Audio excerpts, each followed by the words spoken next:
Olá, alunos! Eu sou a professora Mariana Camaroto Rodrigues e estou aqui para iniciarmos a discussão a respeito do projeto de ensino, a Síndrome de Burnout e o trabalho docente.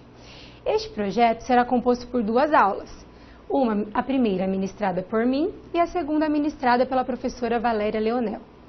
Após as duas aulas, vocês terão duas atividades de estudo, que serão questionários com 10 questões objetivas sobre cada uma das aulas. Então, hoje, após assistir essa aula, você responderá o primeiro questionário e após assistir a aula da professora Valéria, você responde o segundo questionário.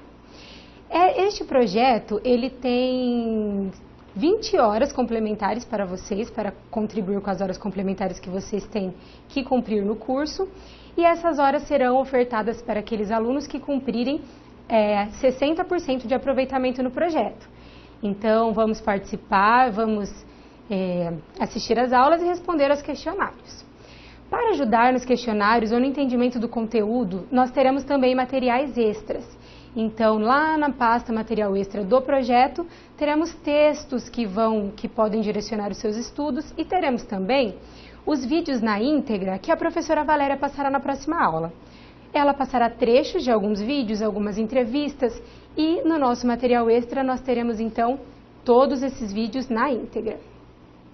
Vamos falar um pouquinho então sobre esse projeto. O objetivo do projeto é conceituar, explicar o que é essa síndrome de burnout e trazer ela, caracterizá-la no contexto da profissão docente, que somos professores, né? Nós que estamos ali na escola trabalhando com os alunos, porque pela realidade socioeconômica advinda desse capitalismo, dessa sociedade que nós temos hoje, tem aumentado, tem crescido bastante o número de profissionais de diversas áreas que se afastam dos trabalhos por questões de saúde, por questões de estresse profundo, de muita sobrecarga, pressão. Então, o nosso intuito aqui é entender um pouquinho sobre esta síndrome. Nós iniciaremos então essa primeira aula. A primeira aula tem o intuito de contextualizar a síndrome em questão de conceito, o que é essa síndrome, de onde vem essa síndrome, quem foi que falou primeiro sobre isso. Traremos os sintomas, as causas, a prevenção e as discussões a respeito dessa síndrome. Então, vamos iniciar? Primeiro, a gente traz aqui, então, uma imagem. Vemos um trabalhador, um profissional que está ali em sua mesa e a demanda ao seu redor está a todo vapor, né? Porque o trabalho não para. Então, tem contrato, tem telefone para atender. E assim o trabalho, nós vemos que ele não está bem. Ele está ali esgotado, cansado. Por que ele está assim? O que será que está acontecendo com esse profissional?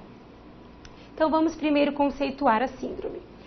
Burnout é um termo em inglês que significa aquilo que deixou de funcionar por absoluta falta de energia. Podemos nos remeter lá àquele profissional. A partir do artigo de Freudenberger, em 1974, a síndrome começou a ser pesquisada, inicialmente nos Estados Unidos, passando a disseminar-se por todo o mundo. Na verdade, os trabalhadores já estavam sofrendo seus efeitos há muitos anos. Faltava apenas identificá-la e investigá-la adequadamente. Então, nós temos o registro de que o início dos estudos começou em 1974. Porém, alguns casos já vinham acontecendo para que precisasse fazer esse estudo. Temos, por exemplo, o exemplo em 1953 de uma enfermeira que não se sentia mais bem no seu trabalho, que estava exausta do seu trabalho. Em seguida, tem-se o registro, em 1960, de um arquiteto que abandonou o seu trabalho porque não via mais sentido naquilo. E a partir desses casos, pessoas, relatos, é que houve a necessidade de começar a estudar. Por que essas pessoas ficavam assim? Por que abandonar o trabalho, aquilo que você escolheu para a sua vida?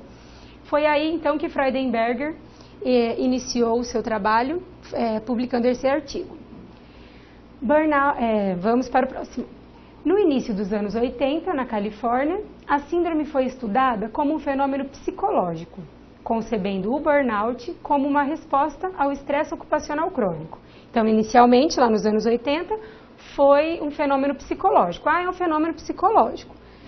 Atualmente, então, nos dias de hoje, a definição que nós utilizamos hoje, a definição é alicerçada na perspectiva de Maslow e Jackson.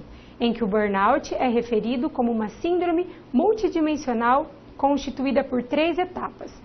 Então, ela não vem de uma única coisa. Essa síndrome ela é multidimensional, ela tem muitos fatores que a acarretam, muita coisa envolvida. Então, nós conheceremos primeiramente as 3 etapas da síndrome, que são exaustão emocional, desumanização e reduzida realização pessoal no trabalho. O que sente, então, esse profissional, em que estágio dessa síndrome ele está quando ele tem essa exaustão emocional? Ele tem um sentimento de que não conseguirá mais realizar aquele trabalho. É uma fadiga, é um cansaço, eu não consigo, não dá mais para mim, e ele não quer mais realizar aquele trabalho. Ok, depois nós temos a segunda etapa, que é a desumanização. Na desumanização, há um sentimento de que as relações tornam-se desumanas, sem afetividade, as pessoas passam a tratar as pessoas com cinismo, ironia no seu ambiente de trabalho, e às vezes ela não está percebendo ou não está fazendo por mal, mas o sentimento, aquela tensão da síndrome faz com que ela tenha esses contatos mais desumanos, as relações então são muito afetadas dentro do ambiente de trabalho. E por último nós temos a etapa da reduzida realização pessoal no trabalho, que seria aquele sentimento de esse trabalho não está me fazendo feliz, eu não estou me sentindo realizada neste trabalho. Por que eu ainda venho aqui realizar esse trabalho? Por questões apenas financeiras? Não, a pessoa tem que gostar do que faz, tem que gostar do trabalho. Então o trabalho passa a ser um fardo, passa a ser penoso, doloroso e ela não vê mais significado naquela atividade que deveria ser tão importante na vida dela. Então essas são as 3 etapas da síndrome. Temos agora um recado muito importante para você aí que às vezes, ai meu Deus, será que eu tenho isso? A síndrome de burnout, ela não pode ser confundida com depressão, com ansiedades cotidianas, crises de ansiedade, não pode ser confundida. Para ser configurada síndrome de burnout, toda a fadiga emocional, física, psicológica, ela tem que estar estritamente relacionada ao trabalho, às atividades laborais, ao que você faz realmente de profissão. Então, não pode ter relação com problemas pessoais, problemas conjugais, problemas financeiros, não, tem que ser tudo relacionado ao trabalho. Então, para ser síndrome de burnout, relacionado apenas com o trabalho. Falaremos agora então dos sintomas. O que será que sente essa pessoa que tem a síndrome de burnout, que desenvolveu ou que está desenvolvendo essa síndrome? O que será que ela sente? Vários são os sintomas atribuídos à síndrome. Esses podem ser divididos em 4 categorias. Nós temos físicos, psíquicos, comportamentais e defensivos. Então, nós trataremos agora de falar um pouquinho de cada um desses 4 categorias de sintomas, né, na verdade. Vamos começar aqui pelos físicos. Os sintomas físicos são fadiga constante e progressiva, distúrbios do sono, que seria isso? Dorme demais? Não, a pessoa sente insônia, sono agitado, a tensão é tão grande que ela não consegue relaxar a ponto de dormir uma noite toda tranquilamente. Então, distúrbios do sono, enxaquecas, dores musculares, perturbações gastrointestinais, às vezes vai muito ao banheiro, às vezes trava demais, queimações, azias, podendo chegar até uma gastrite, uma úlcera, cefaleia e imunodeficiência, que é aquela conhecida como imunidade baixa, a qual a pessoa fica mais propensa a uma gripe, um resfriado, alergias, quedas de cabelo. Então, a pessoa fica com a imunidade baixa também. Os sintomas de ordem psíquicas, os psíquicos, seriam falta de atenção, de concentração, alteração de memória, lentidão do pensamento, sentimento de alienação. Como assim sentimento de alienação? Aquele sentimento de que aquela realidade está fora da sua realidade. Parece que você está vendo aquilo de fora, que não pertence a você, aquela realidade. Sentimento de solidão, impaciência, sentimento de impotência, labilidade emocional. O que seria labilidade emocional? Essas variações de humor. Ora a pessoa está muito feliz, ora ela está muito triste, ora ela está alegre demais, e assim você percebe que alguma coisa aí não está legal. Baixa autoestima e desânimo. O terceiro grupo de sintomas, a terceira categoria, são os sintomas comportamentais. Negligência ou escrúpulo excessivo. O que seria isso? No caso da negligência, o profissional está tão desatento, tão sem concentração, que ele acaba deixando a desejar no seu trabalho. Ele acaba sendo negligente naquilo que ele faz. Fica alguma coisa por fazer, ou faz mal feito. E o escrúpulo excessivo, então, seria o quê? Para outras pessoas, ela pode se tornar alguém detalhista e perfeccionista demais. E isso fará com que ela queira fazer tudo tão corretamente que acabe não terminando seus trabalhos no momento certo, não terminando com o tempo adequado ali, né? Irritabilidade, agressividade, incapacidade para relaxar. Os nervos estão tão tensionados, olha aqui essa imagem, por exemplo. Ela está o tempo todo tão tensa que é impossível relaxar. Dificuldade na aceitação de mudanças, perda de iniciativa, aumento do consumo de substâncias, podendo chegar, infelizmente, a casos de suicídio, como vocês verão na aula da professora Valéria. Por último, então, nós temos os sintomas de ordem com a categoria defensivos. Tendência ao isolamento, sentimento de onipotência, perda do interesse pelo trabalho ou pelo lazer. Absenteísmo, que seria absenteísmo? São aquelas faltas no trabalho, algumas justificadas ou não, faltas recorrentes. Ímpeto de abandonar o trabalho, ironia e cinismo. Então, esses foram os sintomas da síndrome de burnout. Passaremos agora para as causas. As causas do burnout também são multifatoriais. Não podemos dizer que o burnout é por uma causa. É pelo trabalho, mas diferentes causas que podem acontecer ali no trabalho. Pode ser de ordem pessoal, de trabalho, organizacional ou social. Vamos ver cada uma delas agora com calma e entender o que acontece nesse ambiente. As causas de características pessoais são idade. Às vezes a pessoa acabou de entrar naquele trabalho, não está dando conta, está vendo que não, ou às vezes não é aquilo que ela quer, isso vai angustiando a ponto de adquirir a síndrome. Ou a pessoa está há anos naquele trabalho e passa a não ter mais satisfação naquilo que ela faz. O sexo, a personalidade, nível de resiliência. O que seria o nível de resiliência? É aquela capacidade que nós temos de nos reerguer após as adversidades. Aconteceu alguma coisa muito triste, muito trágica, ou está ali num momento difícil, mas tem que conseguir se reerguer, tem que conseguir passar por cima, começar de novo, sempre em busca de melhorar. O perfeccionismo e a motivação. Temos as características por parte do trabalho, tipo de ocupação, tempo de profissão, trabalho noturno, sobrecarga, relacionamento, assédio moral, relação profissional-cliente, autonomia e responsabilidade. Nós sabemos nunca foi fácil essa relação profissional-cliente, mas é muito difícil mesmo quando você recebe um cliente que às vezes está insatisfeito, que se sente injustiçado por algum serviço que a sua empresa prestou. Então, é difícil você contornar e você trabalhar bem nisso. Você acaba levando e adquirindo um pouco dessa energia ruim. Então, é interessante saber contornar. Temos as características de base organizacionais, ambiente físico, normas organizacionais. Às vezes as normas daquela empresa ou são flexíveis demais, que daí vira uma bagunça, ou elas são rígidas demais, que a pessoa tem medo de fazer qualquer coisa, de tomar uma iniciativa, não consegue fazer nada por medo às vezes. Burocracia e segurança ou a falta da segurança, né? E por fim temos as características sociais, que são o suporte social, suporte familiar e cultural. Nesse suporte familiar nós podemos, por exemplo, citar aqueles profissionais que estão ali porque a família quis aquilo, a família sonhou para ele aquilo, e às vezes ele não gosta daquilo, ele não foi aquilo que ele sonhou. Então, esse suporte familiar de você ter um respaldo da sua família para aquilo que você gosta de fazer é muito importante também. Passaremos agora a falar sobre o tratamento. O que a pessoa que inicia esses sintomas ou que já está num estágio avançado, o que essa pessoa precisa fazer para se tratar?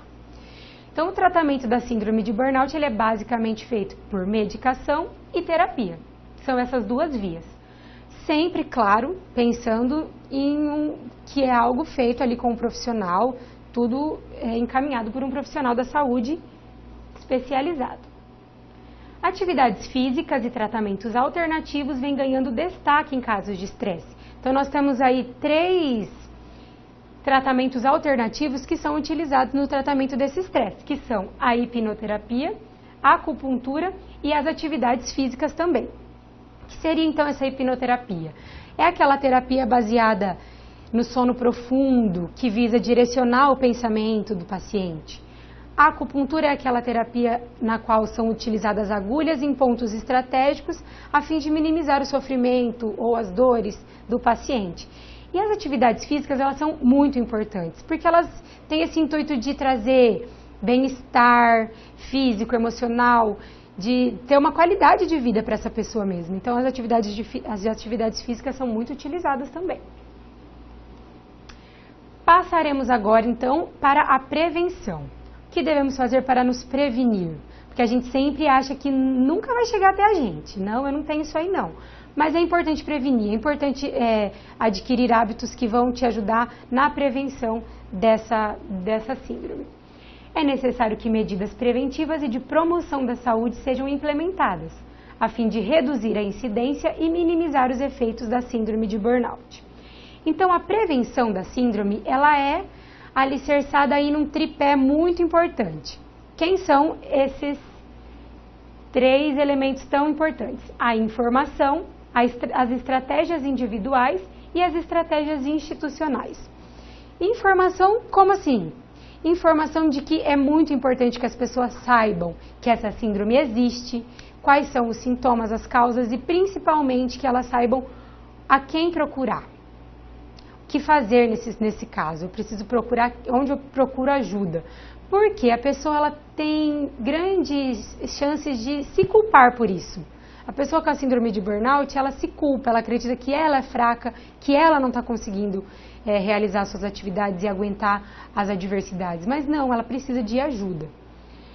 Quais são as estratégias individuais para a prevenção da síndrome de burnout? Fazer coisas que te deem prazer, ter lazer, realizar atividades que você gosta de fazer, atividades físicas é muito importante. Uma coisa muito importante é saber dizer não. Muitas vezes você não sabe dizer não e vai recebendo todas as propostas que seu patrão vem, te dá várias incumbências, não, eu faço. Tem que saber o seu limite. A pessoa tem que saber qual é o seu limite e dizer não. Eu não posso pegar mais isso, já estou com bastante demanda de trabalho, não dá para mim. E outra coisa que é essencial é a comunicação. É comunicar-se com os familiares, com os amigos, dizer, olha, eu estou sentindo isso, tem alguma coisa no meu trabalho que não está legal. Comunicar-se é essencial, não é legal ficar guardando o que a gente sente.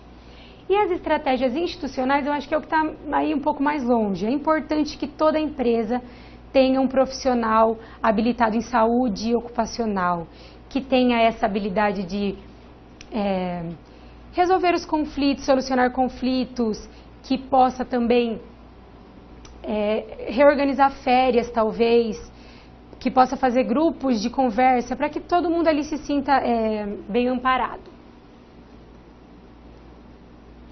Então, essa foi a primeira parte do nosso projeto. Trabalhamos conceitos, sintomas, ótimo. Agora nós passaremos para a segunda parte do projeto, que se chama Síndrome de Burnout e o Trabalho Docente. Falaremos agora deste trabalho.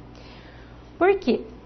A síndrome de burnout, ela comete várias profissões, existem várias profissões, e a profissão docente está aí como uma delas. Por quê? Porque a profissão docente, ela precisa dessa troca, ela precisa dessa articulação professor-aluno, que as trocas sejam feitas de forma afetiva, que o professor queira estar ali no seu trabalho, que ele goste do que faz, porque assim, se não for assim, o objetivo maior da educação não pode acontecer. Então, falaremos agora da profissão docente nessa síndrome. Quais são as maiores causas dessa síndrome de burnout na profissão docente?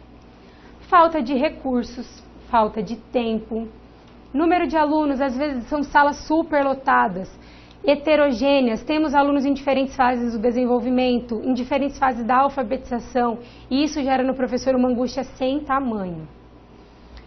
Reuniões em excesso, falta de assistência, pais hostis, indisciplina, que é uma questão que está bem gritante nas nossas escolas hoje em dia, políticas inadequadas ou inexistentes, carga excessiva de trabalho. Tem professores que, pela demanda dos seus problemas, da demanda de contas, né? Que todo mundo tem conta para pagar. Às vezes essas questões financeiras fazem com que o professor trabalhe até 3 períodos, nessa dinâmica de sala de aula que é super agitada, super conflituosa. Então, realmente, agora nós temos essas 3 causas que acredito que sejam as mais difíceis de trabalhar nessa profissão, que são as oportunidades de carreira pouco interessantes, o baixo status da profissão do professor e a falta de reconhecimento. Infelizmente, essas 3 questões estão aí bem visíveis na nossa sociedade e na nossa profissão. O burnout de professores relaciona-se estreitamente com as condições desmotivadoras do trabalho, o que afeta, na maioria dos casos, o desempenho do profissional. A ausência de fatores motivacionais acarreta o estresse profissional, fazendo com que o profissional largue seu emprego, ou quando nele se mantém, trabalhe sem muito esmero. Qual foi a palavra que apareceu aí então? Motivação.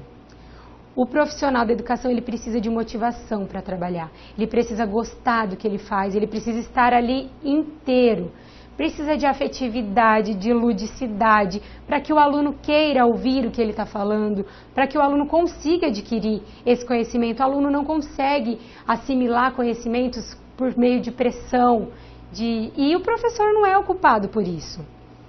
Vimos aqui atrás, cadê? Muitos fatores que fazem com que ele esteja nessa situação. Não é por maldade, não é por não gostar do que ele faz. São muitos fatores que acarretam. Então, a motivação ela é essencial para que o trabalho, para que o objetivo do processo de ensino-aprendizagem aconteça, que é a assimilação dos conteúdos pela criança. Os alunos ficam prejudicados pelo burnout dos seus professores, uma vez que o melhor método de ensino é, sem dúvida, a motivação, o empenho que o professor coloca na sua arte. Temos aqui, então, a parte mais grave. Quem perde com tudo isso? Apesar de o professor estar em todas essas situações, está perdendo muito da sua saúde, mas o aluno perde muito, porque o aluno não consegue, então, aprender num ambiente que esteja tão carregado de más pensamentos, de má vontade. Então, nós não podemos prejudicar o ensino dos nossos alunos, a educação das nossas crianças, Por isso que o mais importante, comunique. Lembra que eu disse lá da comunicação, é importante se comunicar? Chega na equipe da escola e fala, está acontecendo isso, preciso de ajuda com essa criança, preciso de ajuda nessa questão, não estou conseguindo lidar com essa questão, com essa situação. Então é importante que o professor, ele sinalize, não fique guardando para si ou fique só reclamando uns com os outros. É preciso que ele sinalize, porque os sintomas estão lá e eles existem. Conto para vocês um caso de uma colega de trabalho que eu tenho, que ela adquiriu a síndrome de burnout. Ela passou a ter aversão ao ambiente escolar. Ela não consegue passar em frente a uma escola e não sentir nada de ruim em você. Por quê? Porque ela foi acumulando esses sentimentos, foi juntando, foi sentindo sintomas e principalmente, que eu disse lá no começo também, foi achando que a culpa era dela, que ela é que era fraca e não conseguiria contornar essa situação. E não é o caso, pessoal. Os sintomas estão aí, a doença está aí, ela existe. Então, se está sentindo alguma coisa, vamos procurar ajuda. Vamos ver o que é isso que eu estou sentindo, porque não é normal. Se foge dos seus sentimentos normais, não é normal, está fora, né, da normalidade. Então, vamos procurar, vamos ver do que se trata, vamos ver o que é e tentar tratar, porque o professor ele é uma profissão extremamente importante. Sem o professor, não existe educação, não existem as outras profissões. Então, é uma profissão que deve ser valorizada e deve ser cuidada. Precisa de cuidados especiais, né? Essa, então, foi a primeira aula do nosso projeto, a síndrome de burnout e o trabalho docente. Agora vocês farão a primeira atividade de estudos e assistirão a aula da professora Valéria, que ela trouxe muitos exemplos visíveis que vocês poderão assistir. Professores, profissionais, nem professores, vários profissionais, temos a professora também. E poderão visualizar, ilustrar bem aí no entendimento de vocês como que acontece essa síndrome. Eu agradeço por essa aula, espero contribuir bastante com o aprendizado de vocês e que esse projeto venha somar, tanto na sua vida pessoal, profissional, que você possa ajudar também outras pessoas. Muito obrigada. EAD, o Unicesumar tem qualidade de ensino pra você criar. EAD, o Unicesumar do meu jeito não